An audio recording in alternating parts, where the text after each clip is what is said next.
Hello, everyone, and welcome to A Longer Life. I'm joined today by Amitay Eshel, co-founder and CEO at Young Goose. Thanks so much for your time. Really enjoy our discussions. Yeah, Nick, I don't know what supplement you're taking, but you're the person who has pronounced my name the best out of everyone that ever interviewed me. I practiced. I practiced. It could be the AKG, it could be the NMN. There's a few things I've got in the secret soup, so I don't know which one. And that is often the problem in longevity when we add heaps and heaps of things without self-experimenting with them to figure out what works. And that's exactly the way I'm approaching my work with Young Goose. So I've got a lot of questions for you today, following up with some interest from the audience, some things I've seen people asking online, and just even my own experience with Young Goose. So firstly, thank you for being here. And I wanted to start off with a question based on a statement that comes in the insert with your products. I thought that was an interesting place to start.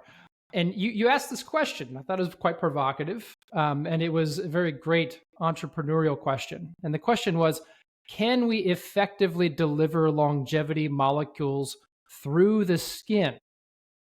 To which you found an interesting answer or reply, in that our skin actually craves these molecules to facilitate Yeah.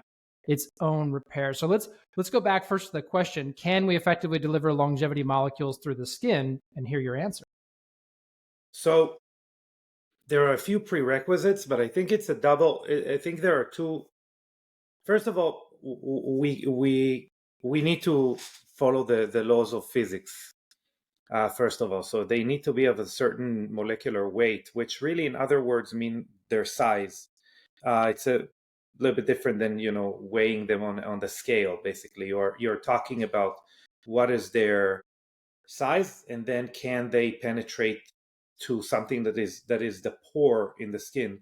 That's how the skin can actually introduce things into anywhere from into the hair follicle to even the bloodstream. So it's through the pores that this is happening. It can happen in other ways, chemically.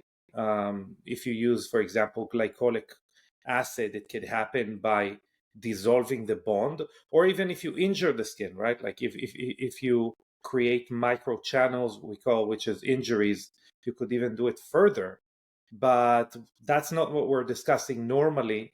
Conventionally, when we're talking about longevity molecules like we're using at Young Goose, whether it is nano, like a I kind of spoiler alert here, but like for example, NAD precursors or spermidine or different peptides or resveratrol. This is not really the way that we do that.